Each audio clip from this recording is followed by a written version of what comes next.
3, 2, 1, simsalabim, kilik-kilik jadi apa? Kalau misalnya diakalin dengan logam besi biasa, terus kemudian dia sepuh dengan emas, itu juga kelihatan nggak? Ya memang harus di lab sih nimbangnya, karena harus di dalam air dan di udara, lalu kita cari row-nya. Jadi kalau row-nya nggak benar ya kita, jadi kalau row-nya sekian itu berarti kadar emasnya sekian persen gitu. Jadi lalu yang karat itu bisa ditentukan dari situ. Bu Asti mungkin bisa tambahin, Bu. Silakan, Bu. Baik, saya bisa tambahkan sedikit ya dari pertanyaan. Bahwa tadi kan bilang kalau emas itu kalau di doping ya, atau disepuh. Nah, kalau dia ada penyepuhan seperti itu, biasanya kita pakai emas itu rasa agak panas di kulit, walaupun dia ada sepuhan emas.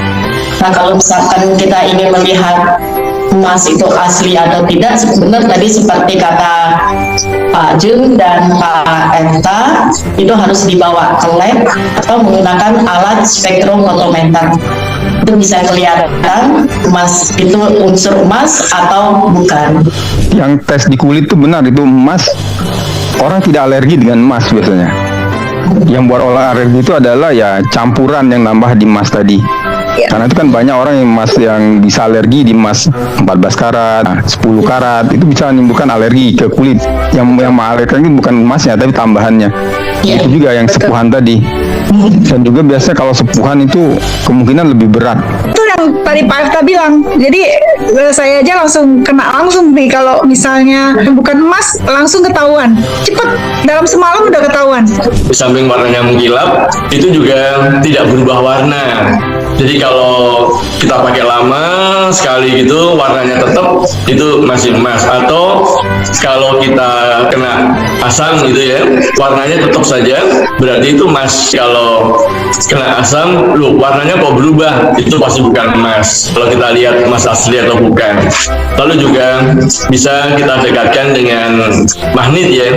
Kalau dia menjadi magnet, jadi magnet itu nanti ada yang kalau kita dekatkan bisa menjadi magnet gitu, dia bukan emas, karena emas sendiri tidak bersifat magnet. Kalau emas murni itu tidak mudah rusak kalau kadarnya tinggi ya, tapi kalau kadarnya rendah ya, misalkan 10 karat ya, itu sebetulnya mudah rusak juga enggak sih, tapi dibandingkan emas yang kadarnya tinggi, warnanya mudah berubah, hanya itu saja. Berubahnya karena bukan emasnya tapi tambahnya itu.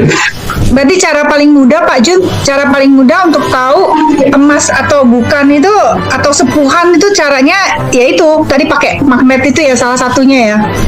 Ya, salah satunya magnet. Lalu juga kalau kita banting dikit bunyi nyaring atau tidak gitu loh ya. Itu juga seperti itu. Biasanya orang lama ya, orang tua tuh emasnya blok nyaring nggak? Oh kalau nyaring ya, wah bukan ini gitu. Hanya itu saja. Apalagi kalau emas lantakan itu yang lebih mudah lagi. Kalau ada sertifikatnya ya baru itu emas murni. Tapi kalau nggak ada sertifikatnya, dibilang emas lantakan juga kita nggak percaya aja gitu. Kalau yang sepuhan tadi ya Pak, kalau di besi disepuh, ditaruh di magnet, ketarik dia. Iya. Langsung ngejar magnetnya. Ini pasti ini ketahuan palsu. Langsung cepat ketahuannya.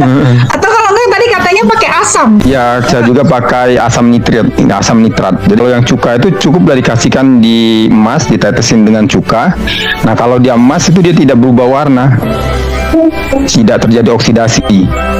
Tapi kalau yang pakai nitrit asid itu kita harus ambil sedikit yang kecil gitu, kemudian baru ditetesi dengan larutan asam nitrat. Kalau dia tidak terjadi perubahan, itu baru emas. Kalau dia berubah, ada perubahan warna, nah itu bukan emas.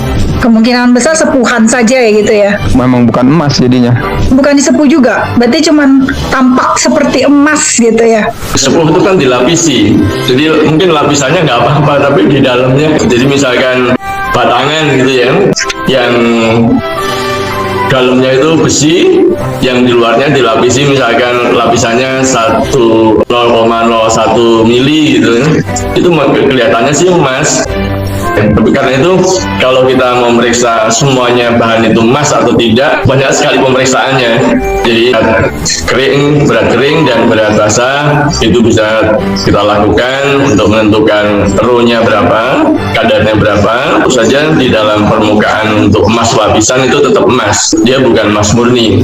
Tapi kalau emas perhiasan bisa kita lihat ya itu tadi dari sifat magnetnya, lalu kita jatuhkan bunyi string atau enggak gitu, lalu kita beri seperti Pak Pesta tadi, kita beri asam warnanya berubah atau enggak, itu aja. Iya, jelas. Jadi kalau yang standar yang setiap hari kan itu ada pengumuman harga emas hari ini ya, Ya. itu memang emas batangan.